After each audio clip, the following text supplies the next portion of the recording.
YouTube आप सभी लोग यूज करते हैं और ये वीडियो भी आप YouTube पे ही देख रहे हैं। लेकिन कभी आपने YouTube के इस फीचर के बारे में समझा है कि ये फीचर कैसे लगा है? जैसे कि YouTube के ऊपर हम फ्रिक्वेंटली कोई वीडियो देखते हैं, मतलब किसी टॉपिक के ऊपर वीडियो देखते हैं, तो YouTube क्या करता है, उसी टॉपिक से रिलेटेड हमें लगातार वीडियो सजेस्ट करता है। जैसे कि यदि मैं मशीन लर्निंग से रिलेटेड वीडियो देखूंगा, तो YouTube मुझे क्या करेगा, मशीन लर्निंग से रिलेटेड जितने भी वीडियो YouTube पे पड़े हैं वो आपको सजेस्ट करने लग जाएगा। इवन दैट YouTube के अंदर एक और फीचर है, जिसके अंदर YouTube के अंदर यदि आप कोई अपना फेवरेट सॉन्ग लगातार सुन रहे होते हैं, तो YouTube क्या करता है, उस सॉन्ग की एक प्लेलिस्ट क्रिएट करके दे देता है। ये सब होता किस वजह से है? इन सभी चीजों के पीछे लगी होती है मशीन लर्निंग। तो आज की इस वीडियो के जरिए हम यहाँ पर ये समझने वाले हैं कि ये मशीन लर्निंग क्या होती है और आप एक मशीन लर्निंग इंजीनियर कैसे बन सकते हैं 2024 के अंदर। यदि आपका गोल है कि यदि आपको 6 मंथ्स के अंदर मशीन लर्निंग इंजीनियर बनना है, तो आपको कौन सा रोड मैप फॉलो करना पड़ेगा, आज की इस वीडियो के जरिए हम समझने वाले हैं।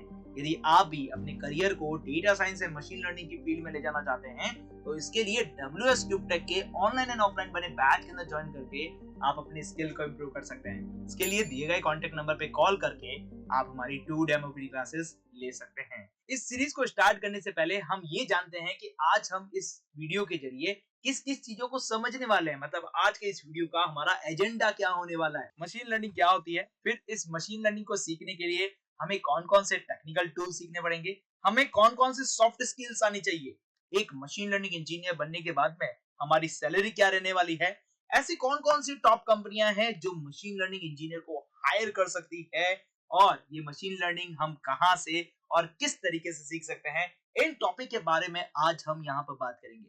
तो चलिए सबसे पहले ये जानते हैं कि ये एक्चुअल में मशीन लर्निंग है क्या। मतलब हम जो मशीन लर्निंग बोल रहे हैं, या फिर YouTube के अंदर जो हमारा रिकमेंडेशन सिस्टम चल रहा है, ये एक्चुअल में होता कैसे है, ये सिस्टम है क्या, जरा इसको समझते हैं। यदि मैं बात करूं मशीन लर्निंग के बारे में, तो मशीन लर्निंग क्या है, एक प्रोसेस है कंप्यूटर साइंस का। मतलब एक प्रोसेस है जिसके जरिए आप कंप्यूटर को क्या करते हैं, लर्न करवाते हैं। अब कंप्यूटर को लर्न कराने का मतलब क्या होता है गाइस, यहाँ पे तो बेसिकली हमारा जो कंप्यूटर सिस्टम होता है, वो आपके पास उसको कुछ भी नॉलेज नहीं होती है, उसके अंदर कुछ भी ऐसे प्रोसेस नहीं होते हैं जिसकी हेल्प से वो कुछ आपको प्रिडिक्शन करके दे, आपको सजेशन करके दे, आपको रिकमेंडेशन बना के दे। ऐसा कोई भी प्रोसेस नहीं होता है। तो हम क्या करते हैं कि हमारा जितना भी डेटा होता है, उस डेटा को हम हमारे कंप्यूटर सिस्टम को देते हैं। मतलब हम उसे ट्रेन करते हैं इस तरह की एक्टिविटीज करने के लिए, ताकि वो हमें फ्यूचर के अंदर रिकमेंडेशन सिस्टम बना के दे, हमें क्लस्टरिंग सिस्टम बना के दे, हमें यहाँ पे चीजें प्रिडिक्ट करके दे। यहाँ पे इस तरह का हम सिस्टम बनाते हैं। बेसिकली मशीन लर्निंग क्या एक प्रोसेस है, उस प्रोसेस के जरिए हम क्या करते हैं, हमारे सिस्टम को एक कैपेबल सिस्टम बनाते हैं, ताकि वो हमारे लिए प्रिडिक्शन कर सके। इसको एक जरा छोटे से एग्जांपल के साथ समझाऊं मैं यहाँ पे। तो आप मानिए कि एक छोटा सा बच्चा है मशीन लर्निंग। जब कोई बच्चा पैदा होता है, तो उसे कोई भी चीज की नॉलेज नहीं होती है। सेम है, हमारे पास जो हमारा सिस्टम होता है, वो कुछ इसी तरीके से होता है। हम क्या करते हैं, हम ट्रेन करते हैं। जैसे हम छोटे बच्चे को क्या करते हैं, धीरे धीरे सब चीजें सिखाते हैं, छोटी छोटी चीजें सिखाते हैं, जिसकी हेल्प से वो ट्रेंड होता है। फिर वो बच्चा जब बड़ा हो जाता है, तो वो खुद ब खुद वर्किंग करने लग जाता है। सेम एज हमारी मशीन लर्निंग के अंदर भी है कि हमारा जो सिस्टम है, बेसिकली हमारा जो प्रोसेस है, यहाँ हमारा जो सिस्टम है, बेसिकली हमारी जो एल्गोरिथम्स है, वो आपके पास एक स्मॉल चाइल्ड की तरह होती है। हम क्या करते हैं कि हमारे द्वारा जो जनरेट किया हुआ डेटा होता है, उस डेटा को दे के उसे एक अच्छे से ट्रेन करते हैं, ताकि वो हर किसी प्रोसेस को कर सके। मतलब वो एक रिकमेंडेशन सिस्टम बना सके, एक क्लस्टरिंग सिस्टम बना सके, एक प्रोसेस को फॉलो कर सके ऑटोमेटिक तरीके से। That is called off machine learning. अब यहाँ पे पॉइंट आता है कि बेसिकली हम हमारे सिस्टम को कैसे सिखा सकते हैं। तो उसके लिए हमें सीखनी पड़ते हैं कुछ स्टेप्स। वही स्टेप्स आपके रोड मैप कहलाते हैं। तो चलिए उन स्टेप्स को जानते हैं यहाँ पे, वो कौन कौन से स्टेप है। तो मैं यहाँ पे बात कर रहा हूँ टेक्निकल टूल्स के अंदर बारे में, जिनके अंदर हम वो स्टेप्स जानेंगे जिसके थ्रू आप मशीन लर्निंग सीख सकते हैं। तो देखिए वो स्टेप कौन कौन से हैं, जरा समझे यहाँ पे। सबसे पहला मशीन लर्निंग सीखने का जो स्टेप्स है, that is a call of mathematics. Yes, आपको बेसिक मैथमेटिक्स की नॉलेज होनी चाहिए। अब मैथमेटिक्स इतनी भी ज्यादा हाई क्लास नहीं चाहिए, आप बेसिक कोर मैथमेटिक्स कर सकते हैं, जिसके अंदर आपका लीनियर अलजेब्रा हो गया, कैलकुलस हो गया, स्टैटिक्स हो गया। इस तरह की बेसिक कोर नॉलेज होनी चाहिए मैथमेटिक्स की। क्योंकि देखिए आप जितना भी काम कर रहे हैं, ये सब कुछ डेटा के ऊपर होने वाला है। और इस डेटा को ट्रेन करने के लिए हमें चाहिए एल्गोरिथम। एल्गोरिथम का मतलब होता है बेसिक मैथमेटिकल फॉर्मूला।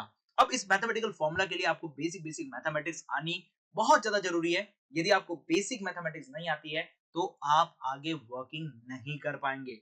तो बेसिकली सबसे पहला जो स्टेप्स आपके पास होना चाहिए मशीन लर्निंग सीखने के लिए, that is call of mathematics. Okay, उसके बाद आती है आपकी प्रोग्रामिंग स्किल्स। देखिए प्रोग्रामिंग स्किल्स के अंदर बात करें तो आप यहाँ पे दो प्रोग्रामिंग में से कोई भी एक प्रोग्रामिंग लैंग्वेज को चूज कर सकते हैं। चाहे आप पाइथन को चूज कर लीजिए, चाहे आप आर को चूज कर लीजिए। लेकिन यदि मैं आज के टाइम की पॉपुलर प्रोग्रामिंग लैंग्वेज की बात करूं तो वो है हमारी पाइथन प्रोग्रामिंग लैंग्वेज। तो बेसिकली आपको पाइथन को ही चूज करना चाहिए क्योंकि मोस्ट ऑफ कंपनियां पाइथन के थ्रू ही मशीन लर्निंग का वर्क करती है। आर के थ्रू केवल रिसर्च सेक्टर में ही वर्क होता है। यदि आप कभी सोच रहे हैं कि आप एक रिसर्च इंडस्ट्रीज में जाना चाहेंगे या फिर आप ये सोच रहे हैं कि आप नई एल्गोरिथम को क्रिएट करना चाहेंगे, तो फिर आप आर प्रोग्रामिंग लैंग्वेज को चूज कर सकते हैं। अदरवाइज आप पाइथन प्रोग्रामिंग लैंग्वेज को लेकर अपना करियर बिल्ड कर सकते हैं। आने वाला जो हमारा टॉपिक होने वाले हैं, मतलब मैं आने वाले जो इतने भी अब टॉपिक आपको बताने वाला हूं, जो कि आपके एक रोड मैप के पार्ट होने वाले हैं, उसके अंदर मैं पाइथन को ही यूज करने वाला हूं। तो बेसिकली आपको एक प्रोग्रामिंग लैंग्वेज आनी चाहिए, दैट इज आर या पाइथन। तो बेसिकली आप पाइथन को अडॉप्ट कर सकते हैं। इजी प्रोग्रामिंग लैंग्वेज है। यदि आप किसी नॉन टेक्निकल बैकग्राउंड से भी बिलोंग करते हैं तब भी आप इसे आराम से सीख पाएंगे। तो आपका मेन फोकस इस पे रहना चाहिए कि आपको एक प्रोग्रामिंग लैंग्वेज बहुत ही अच्छे तरीके से आनी चाहिए, उसके कॉन्सेप्ट्स अच्छे तरीके से आने चाहिए। देन सेकंड बात करें तो यहाँ पे आता है डेटा प्री प्रोसेसिंग और डेटा क्लीनिंग। देखिए ये बहुत ही इंपॉर्टेंट पार्ट है डेटा प्रोसेसिंग और डेटा क्लीनिंग का, क्योंकि जब भी आप अपना डेटा कलेक्ट करते हैं किसी भी तरीके से तो वो डेटा होता है एक रॉ डेटा। अब जैसे कि मैंने बात की YouTube के बारे में, तो YouTube से जो डेटा आपके पास आता है वो किस तरह के फॉर्मेट में होता है, वो आपके पास क्या होता है, चैनल का सब्सक्राइब होता है, या फिर किसी वीडियो पे लाइक्स होते हैं, या किसी वीडियो पे कमेंट किए हुए होते हैं, या फिर आप वीडियो को वॉच कर रहे हैं तो वॉच का टाइटल्स वगैरह होता है। अब ये जितना भी डेटा आपके पास मिलेगा ना, ये डेटा आपके पास क्या होता है, एक बहुत ही रबिश डेटा होता है, या फिर इसे आप बोल सकते हैं रॉ डेटा होता है। अब इस रॉ डेटा को आपको क्लीन करना पड़ता है, आपको इसके अंदर डेटा की फिल्टरिंग करनी पड़ती है। That is called off data processing. Yes, data processing आपको आनी चाहिए जिसकी हेल्प से आप अपने डेटा को गैदर कर सकते हैं और इवन दैट डेटा में से मीनिंगफुल इंफॉर्मेशन निकाल सकते हैं, जो कि आगे चलते हुए आपके प्रेडिक्शन सिस्टम या फ्यूचर सिस्टम के अंदर बहुत यूज आने वाली है। इसके लिए आप पाइथन के इन मॉड्यूल को जरूर कवर अप करना है। कौन कौन से हैं? आपको नंपाई को कवर अप करना है, आपको पांडास को कवर अप करना है, आपको साइकिट को कवर अप करना है। ये तीन ऐसे मॉड्यूल्स हैं जिनकी हेल्प से आपका डेटा क्लीनिंग का काम बहुत ही आराम से होने वाला है। उसके बाद आता है डेटा एनालिसिस। अब डेटा एनालिसिस का मतलब ये है गाइस यहाँ पे कि आप डेटा की एनालिसिस करेंगे। एनालिसिस करने का मतलब है कि डेटा का ट्रेंड कैसा है, डेटा आपका बढ़ रहा है, घट रहा है, या फिर डेटा आपके पास किस तरफ किस मोड पे जा रहा है। ये सारी चीजें आपको निकालनी होती है। इवन दैट आप ये भी देखते हैं कि पिछले साल डेटा का ट्रेंड कैसा था, आने वाले साल के अंदर डेटा का ट्रेंड किस तरह का रहेगा, अभी करंट में किस तरह का रहता है। इस तरह की चीजों के लिए आपको डेटा एक्सप्लोरिंग आनी चाहिए। इसके लिए आपको ईडीए कवर अप करना होता है, और इस चीज के विजुअलाइजेशंस के लिए आपको दो पाइथन की लाइब्रेरियों को सीखना पड़ेगा। और वो कौन कौन सी है? वो आपकी मैटप्लोलिब है और सीबॉन है। इन दो लाइब्रेरीज की हेल्प से आप क्या करेंगे, डेटा का विजुअलाइजेशंस करेंगे, जिसके थ्रू आप देखेंगे कि डेटा किस तरीके के ट्रेंड्स में आ रहा है। डेटा का विजुअलाइजेशन करने के बाद में अब आपको जाना है मशीन लर्निंग के एल्गोरिथम के ऊपर। मशीन लर्निंग एल्गोरिथम के अंदर बात करें तो हमारे पास तीन तरह की मशीन लर्निंग होती है, जिसके अंदर आपकी पहली है supervised machine learning, unsupervised machine learning, reinforcement machine learning. इन तीनों मशीन लर्निंग की हेल्प से आप अपना सिस्टम डिजाइन करते हैं। अब सिस्टम डिजाइन करने का मतलब यहाँ पे ये हुआ, जैसे कि आपको रिकमेंडेशन सिस्टम बनाना है तो आप सुपरवाइज्ड मशीन लर्निंग का इस्तेमाल करेंगे। आपको फ्यूचर प्रेडिक्शन सिस्टम बनाना है तो आप यहाँ पे सुपरवाइज्ड मशीन लर्निंग का इस्तेमाल करेंगे। आपको क्लस्टरिंग सिस्टम बनाना है जैसे यूट्यूब के अंदर होता है तो आप अनसुपरवाइज्ड मशीन लर्निंग का इस्तेमाल करेंगे। यदि आपको एक गेम डेवलप करना है एआई के बेसिस पे तो आप रेनफोर्समेंट मशीन लर्निंग का इस्तेमाल करेंगे। तो बेसिकली अब यहाँ पे आपको सीखनी पड़ती है मशीन लर्निंग की एल्गोरिथम, जिसके थ्रू ही आपका प्रेडिक्शन वाला काम यहाँ पे होता है, जिसके थ्रू ही आप यहाँ पे YouTube जैसी प्लेलिस्ट की क्लस्टरिंग कर सकते हैं। तो बेसिकली अब आपका स्टेप जो होता है वो मशीन लर्निंग होता है। नेक्स्ट स्टेप में हम बात करें तो नेक्स्ट स्टेप है आपका डीप लर्निंग, जिसके अंदर आप न्यूरल नेटवर्क बनाते हैं। अब मशीन लर्निंग ही सारा कुछ काम कर रहा है तो हम डीप लर्निंग में क्यों जा रहे हैं? तो देखिए आजकल के जो टाइम्स है इसके अंदर डेटा जो है वो बिग डेटा का रूप ले चुका है। अब बिग डेटा के ऊपर जब आपको काम करना है, उस बिग डेटा को हैंडल करना है, तो उसके लिए आपको जरूरत पड़ती है डीप लर्निंग की। तो डीप लर्निंग में बहुत सारे न्यूरल नेटवर्क्स होते हैं। उन न्यूरल नेटवर्क्स की हेल्प से आप क्या करते हैं, अपने मॉडल को ट्रेन करते हैं और एक प्रेडिक्शन सिस्टम आप डिजाइन करते हैं। अब देखिए, जो टाइम चल रहा है, उस टाइम के अंदर आप जो काम करते हैं, वो काम आपका टेक्सचुअल काम होता है या फिर इमेज वाला काम होता है। तो जब भी आप अपने टेक्सचुअल काम या इमेज वाले काम की प्रोसेसिंग करने जा रहे हैं, मतलब इमेज से डेटा निकालने जा रहे हैं या फिर टेक्स्ट से डेटा निकालने जा रहे हैं, तो उसके लिए दो और मॉड्यूल की जरूरत पड़ती है। वो मॉड्यूल कौन से हैं? तो आपके पास यहाँ पे एनएलपी है एंड उसके बाद है कंप्यूटर विजन। देखिए, एनएलपी की हेल्प से आप क्या करते हैं, टेक्स्ट प्री प्रोसेसिंग करते हैं। मतलब जितना भी आपके पास टेक्स्ट जनरेट होता है, उस टेक्स्ट के अंदर यदि आपको फिल्टर करना है, उसकी क्लीनिंग करनी है, उसकी प्रोसेसिंग करनी है, तो आपको एनएलपी की जरूरत पड़ती है। और यदि आपको इमेज के ऊपर प्रोसेसिंग करनी है, इमेज के ऊपर फिल्टरिंग करनी है, इमेज से रिलेटेड चीजें निकालनी है, तो आपको कंप्यूटर विजन की जरूरत पड़ती है। कंप्यूटर विजन के जरिए ही आप इमेज प्रोसेसिंग कर सकते हैं। तो ये था आपके पास टेक्निकल स्किल्स का रोड मैप, जिसके थ्रू आप टेक्निकल टूल को सीखते हुए मशीन लर्निंग को कर सकते हैं। लेकिन रुकना यही नहीं है, आपको सॉफ्ट स्किल्स भी आनी चाहिए। अब देखिए, सॉफ्ट स्किल्स कौन कौन सी आनी चाहिए बेसिकली। तो बेसिकली आपके प्रॉब्लम सॉल्विंग स्किल्स आने चाहिए। आपके पास किसी भी तरह की कैसी भी प्रॉब्लम आए, उसको आपको कैसे हैंडल करना है, दैट्स वो स्किल आनी चाहिए। इसके साथ साथ आपको कम्युनिकेशन स्किल्स आने चाहिए। अब कम्युनिकेशन स्किल्स क्यों आने चाहिए? क्यों, देखिए, जब भी आप अपना मशीन लर्निंग प्रोजेक्ट बनाना चाहेंगे, तो उस वक्त आप हर पर्सन से कम्युनिकेशन करेंगे। देखिए, directly machine learning models directly नहीं बनता है, उसके लिए बहुत से टीम से आपको बात करना पड़ता है। इवन दैट जो डेटा जनरेट कर रहा है, डेटा गैदर कर रहा है, उन पर्सन से डिस्कस करना पड़ता है, आपके कंपनी के अलग अलग पर्सन से डिस्कस करना पड़ता है। तो इसके लिए आपको कम्युनिकेशन स्किल्स अच्छी होनी चाहिए। दैट प्रॉब्लम सॉल्विंग स्किल्स का मतलब बेसिकली आपके सामने जो भी टास्क आ रहे हैं, उस टास्क को आप किस तरह से हैंडल करते हैं और कितना क्विकली हैंडल करते हैं, दैट्स इज मोस्ट इंपॉर्टेंट।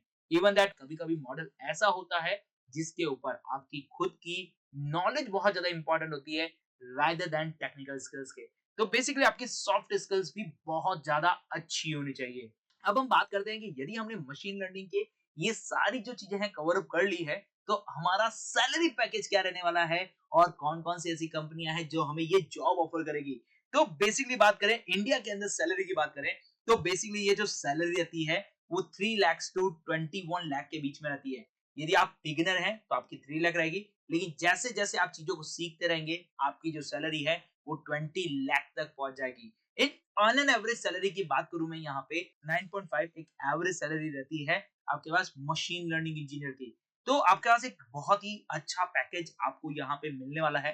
इसके साथ साथ आप इन सारी कंपनियों के अंदर अप्लाई कर सकते हैं। इसके अलावा और भी बहुत सारी कंपनियां जिनके ऊपर अप्लाई कर सकते हैं, जैसे गूगल हो गई, एक्यूनेटर हो गई, यहाँ पे आईबीएम हो गई, माइक्रोसॉफ्ट जैसी कंपनी हो गई। और इंडिया के अंदर बात करें तो जोमेटो, स्विगी जैसी और भी बहुत सारी कंपनियां हैं जो कि मशीन लर्निंग इंजीनियर को हायर करती है।